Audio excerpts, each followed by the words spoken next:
All right, everyone. In the wake of Cernovich and Loomer and some of those others getting kicked off Medium.com, like I guess they were writing stuff that's too edgy, so they have to be censored. It's important. Baked Alaska getting a strike. He can no longer stream for the next 3 months on YouTube. He has a backup channel for streams. But I mean, by the way, some people thought that was the reason I was announcing the possibility I would create a second channel for live content. It's actually because I want to have sort of a live show, but I want it separate from my standalone content. The standalone content, it all gets mixed together. Occultism, books, whatever it happens to be, politics, news. Now, I wanted something that was solely about just general live banter. Not blood sports, but like I could talk to people. They're not interviews. The interviews would be on this channel. But having one just for a regular, weekly or bi-weekly live show, I think it would be fun. And I could read off Q&A style stuff from the comments. Now that I know slow mode exists, I could actually do that. Now I could put it up to 120 seconds or something and it'd be pretty good. But I would like to tell people something. They need to know this. Internet personas are the new scapegoat for society. And what I mean by that is this. It's beginning to look an awful lot like people who are online are simply the exact counterparts of maybe countercultural religious movements in the 1980s. Countercultural political dissidents in the 60s or in the 2000s within the realm of that, really. Rap, MTV, things, Survivor, things of that nature, which is like hilarious. We have become, I think, the cool kids of the generation, but it's not like before. With technological paradigm changes before, it was always easily centralized. That is, those with the money and the power were the ones that were responsible for producing the content. Like, you couldn't simply have an album pressed, you had to pay for it. And without a marketing campaign, unless you were singing the right notes, so to speak, you weren't actually going to get much airplay. It was very, very uncommon that a person, even who was talented, unless some exec thought they were talented, some executive, unless they liked them, to actually get, produced at any significant level. You go forward to cable, yes, you have the occasional time where some group of dude bros show up at MTV's offices and jackasses spawn. Most of the time, though, it was very formulaic, very commercialized. There wasn't a lot of edgy stuff for the most part, and still isn't. There's a reason why cable, of course, at the moment is dying. Radio, same thing. It's the same thing within publishing. I wouldn't be the least bit surprised. Now, hear me out here. I wouldn't be the least bit surprised if one of the upcoming maneuvers of the deep state sort of establishment pro-censorship crowd is to go after people who self-publish, honestly.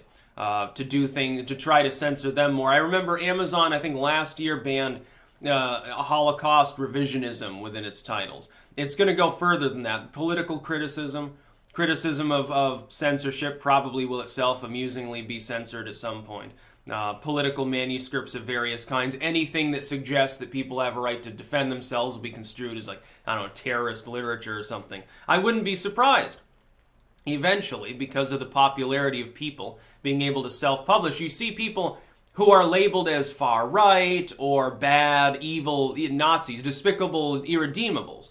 These people often self-publish, and no mainstream publisher is going to allow them to put content through. Even if they've got a big name, they're like, well, we don't want to rock the boat. We got a good thing going here. We got our nice, fluffy PG-13 or G-rated sort of material. We don't want something that politically edgy. We know people will come for us if we do. So they self-publish on POD. Nobody at Amazon really ultimately cares unless it's encouraging violence or it's pornographic material in the most explicit, non-artistic sense, or if it's like a really, really out there commentary. Nobody cares. Eventually, they will come for the publishers because it's a way for people to make money, number one, and the establishment wants in on that.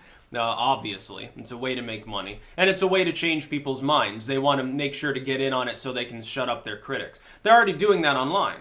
We are exactly like people who were labeled devil worshippers in the past. These labels most of the time don't even make sense. Oh, this person's far right. Sargon is far right, I heard earlier from one of the editors at The Hill who was responding to Baked Alaska, essentially. The reason he got banned is Anglin and Sargon had a debate on his channel. Anglin, of course, said out their stuff. Oh, no, we can't have that. That's a terrible thing. We've got to deplatform this individual who's letting this Nazi speak. Now, Sargon was labeled far right by this individual. He's like, oh, we got banned. from streaming because he allowed a Nazi to debate another far-righter for several hours. Well, that's not actually true. I mean, if you said this in the context of a Hill article, you get sued for it. I think these pundits, they like to do a little bit of extra anti-journalistic content on the side to seem edgy. Really, though, it's just a lie. I mean, Sargon's fairly obviously not on the far right, actually is antagonistic towards people who tend to be. At this point, somebody like myself, I think, would be on the margins of what he would even consider marginally tolerable, and I'm just like a libertarian and populist. So you keep that in mind. He calls himself a liberalist for a reason, to differentiate himself from people. Simply because he happens to believe in non-censorship does not make him far right. But you're going to get that anyway. What I've told people now for over a year, content creators ultimately need to stick together. Have you noticed, for example, MSNBC and CNN basically seem to coordinate and say the same thing at this point, despite the fact that they technically are competitors. They've circled the wagons. Cable at this point, the legacy media realizes, and legacy entertainment too. We see that with like Black Panther and stuff. These people have realized that their main competitor at this point are a bunch of random YouTubers and people who run Facebook pages as admins. Bloggers, groups like that, people who have independent websites. We're their enemy now. We're their main competitor. They're not mainly competing with one another. There is no single cable network they can compete with that rivals even certain small groups of individuals within the online world. A half a dozen randomly selected, decently sized YouTube channels get as much airplay as some of the smaller cable networks, and there are far fewer cable networks than there are YouTubers. You're talking several 100 million people versus a few dozen overall actual networks of any note. This is where you've got your news, the mainstream entertainment, and a bit of like pro-government state analysis, some of the foreign channels, maybe get the BBC or whatever. A few dozen cable groups and their parent firms. They have a huge amount of money, and yet they run multi-million-dollar ad campaigns, and ultimately the payback from it is number one in the red. Number two, the overall pull that it gets, the bang for their buck is so much lower than someone can get by buying a $10 webcam and starting a totally free YouTube channel. So they've got a problem. They've got a fiscal problem. It is about the money. As their audience disappears, what I warned would happen is they would continue to get more and more desperate. Number one, they'll begin backstabbing one another. We've already seen that. Number two, though, in general, they will work together to try to attack us. So they're going to try to convince people in society that there's a systemic problem of extremists using self-publishing, which there isn't, but I'm preemptively telling you at some point that is an argument that they will make. Oh, someone with extreme views made content, put it on Amazon. They should be banned from Amazon, even if the content, by the way, they will make this argument too, is not itself extreme. They'll essentially do what they've said before, like with Patreon, with Twitter saying, oh, we're going to start looking at people's content off of Twitter to determine whether they can use Twitter as well, because we don't want to prop up someone who is using Twitter to buff up what is essentially an extremist website or something. That's the argument they'll make. They'll go down that route. It remains to be seen. Amazon is in a ripe position, considering video hosting as well at the moment, is in a position as the largest of these firms, the most powerful, to cast itself as pro-liberty and say to hell with all of you people. They can do potentially what Google used to do and tell the NGOs to fuck themselves, and they could make money hand over fist, by the way, doing this. Because the new counterculture is taking place entirely online. They could be a huge part of that despite being a multi-billion-dollar corporation, which would be funny. These corporations, they're large enough to resist the temptation to censor. They just choose not to because they don't want to have the other tech firms potentially gang up on them at this moment. The fact that they're monopolized, the fact that they're centralized in and of themselves doesn't mean that the audience that they use to make their money is not totally decentralized. Google has a lot of money because of search involving other people's work, other people's websites. YouTube involving other people's video making.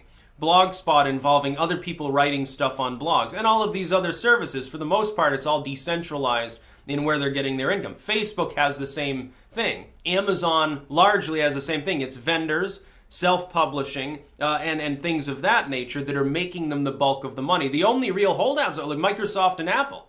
Developing stuff, yeah, they're selling it to people in a decentralized manner, I guess, but ultimately it's a highly centralized company with its proprietary software. It's not. A YouTube video is not the property of YouTube. You're essentially lending it to YouTube. You're saying that you can use this and you can also host this here, and maybe there's ads involved and that has its own sort of subcontractual agreements.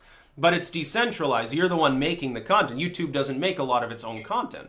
Blogspot doesn't itself have the heavy-hitting, hardest blog in all of the world. Internet personas, ultimately now, are the new boogeymen of culture as well. We're now the new boogeyman. We're the scapegoat. Society is going to look around and see there's violence. It must be caused by the internet. They've done this already. They did this with devil worshippers. They did this with commies. They did this with hippies, with drugs, the drug scares of certainly the 60s, even earlier with reefer madness, opium dens, men with beards, chewing tobacco. Literally anything you can think of has been blamed as someone, used as a scapegoat. But the internet's a really, really convenient scapegoat because any opinion you can have, you will find on the internet. It's just a matter of the legacy media pretending that it's more present than it is. For instance, there are a few violent people online that say violent things. To say that there's a problem with it, though, is totally untrue. Generally speaking, people online are not violent. There's a subsection of the general population of the world, a bit younger than the world population as a total, a bit more first world, a bit more tech literate maybe even a bit more libertarian, which could save our asses in the future. But generally speaking, a random sampling. And that's really the truth. But if you are talking to people who are watching cable, whose average age is somewhere in the mid to late 60s, there's a good chance that a lot of those people don't realize that. And as for politicians, they're too lazy to look into such issues, and they tend towards wanting authoritarianism because they happen to have positions of authority. It's just a power corrupts situation.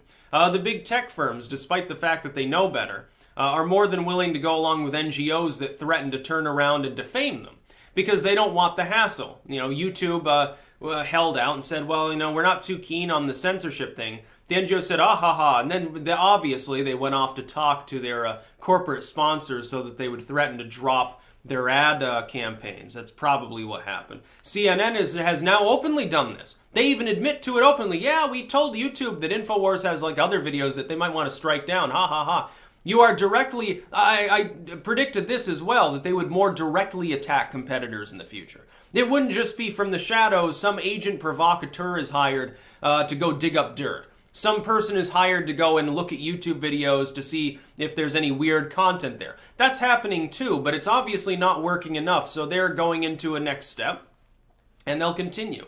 Thankfully, though, they're exhausting so much of their political and social capital in attacking people whose audiences often number in the hundreds of thousands, millions, sometimes larger. They're exhausting so much of their capital, especially with the under 50 generations, that they're going to collapse their own efforts. At some point, they are going to collapse. And ultimately, despite the fact that not every political commentator, like on YouTube or wherever, likes Trump, ultimately there is something to be said for the fact that our fate is now tied to his, because you've got to understand, they look at Trump, they see unpopular, bigoted, whatever symbol of everything wrong. They try to tie him in with the new counterculture, the alt media, because it makes for a convenient straw man on a political basis. They can try to make it partisan, so they can always have part of the population at least backing them, even people who generally don't trust the cable news, who don't trust the radio or whatever. I think that this plan eventually backfires. But we're at the beginning of the end of the paradigm shift. Things will calm down. It's just a matter of how bad how many people have to have their basically careers crushed under by censorship first. How many big tech firms are going to have to cheapen their own platforms, potentially go MySpace mode because some NGO or some legacy media outlet told them it was a good idea? How small does the fan base of the legacy media have to become before people realize that it's not in their own self-interest to want online censorship? You got to understand, people are arguing right now, if they're not a politician, a multi-million-dollar corporate head, a banker, or the head of a big tech firm or NGO, one of these companies, one of these organizations usually, or corrupt individuals. It is not in any way in their best interest to argue for censorship. They're robbing themselves of interesting material and the ability to themselves make interesting material. They're also setting the groundwork. They're setting a legal precedent too. Certainly a corporate precedent. For corporations, for-profit entities, they exist only to make money to determine what is or is not appropriate to say on platforms that now encompass most human communication. Most person-to-person communication nowadays does not take place on a printing press or interpersonally. It doesn't take place on a phone. It doesn't, unless it's, again, hooked to some, like a Facebook Messenger or something. It doesn't take place on the radio. It doesn't take place as a pundit, talking to people on a cable news show. It takes place on the internet between individuals, individually or in groups. It is a terrible precedent to set. Say, oh yeah, politicians and NGOs and banks and corporations, we trust them to regulate this sort of thing. Terrible idea. Couldn't be worse. Now you'll end up with a situation way worse than cable. You'll end up with a situation way worse than terrestrial radio. Trust me. People need to be informed that the companies they're trying to task with doing the censorship, they're multi-billion-dollar firms. They're run by extremely rich people.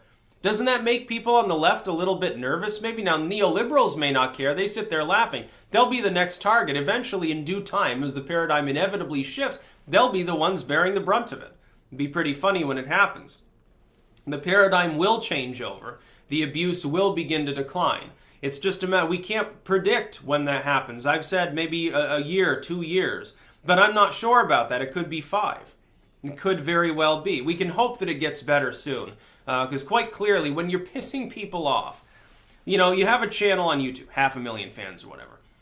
You're angering at least tens of thousands of core fans of theirs and making your platform less palatable to them. You're giving them a reason to use other people's services. I don't even understand at this point how, fiscally speaking, big tech firms can even justify the practice. I would think that fiscally it makes no sense. It would make more sense for them to coordinate together to the extent of forming a confederation against censorship and saying, no, we're not going to go after one another for not censoring. We're all going to adopt similar TOS. They're going to be very liberty-loving. We're US firms. They would make more money, I think, with that. Certainly long-term they'd make more money. They're making the same mistake that old centralized technologies typically make. Terrestrial radio made this mistake. They were blown out of the water by satellite radio.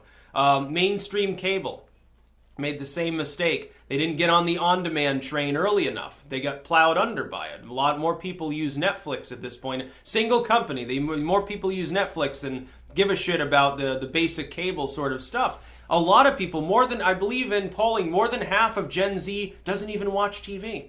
I think, by the way, that's a great thing for the world. It's like, yeah, the internet's interactive, and hopefully some of that time you're, going outside or something. They say they're more conservative. Maybe they're going to take up, a lumberjack trade or something. That'd be good. It'd be good for the overall health of the country. But keep in mind, internet personas are now the scapegoat for society. You have to be careful what you say, because it can and will be used against you if it's possible for them to construe it. They will lie about us. They'll escape legal repercussions through their various slimy methods in doing so. They will lean on tech firms to try to limit our capabilities while propping theirs up, so that they have priority status. They can show war footage, not get banned, but you can't show, your paper cut, or else it's too gory for the YouTube platform. That's essentially what they want. They want to prevent us from saying edgy stuff, but they want to be able to cover edgy stuff. They want to be able to interview Anglin. They want to be able to interview him without getting a strike on YouTube, but if you do it, it's a problem. It's a problem because, you don't have a 7-figure salary and capped teeth. There's the problem, because you're not making money for them. I think they lose, but we got to be aware. It's going to be some time before they lose enough of their support to be totally defanged. That's about all. Peace out.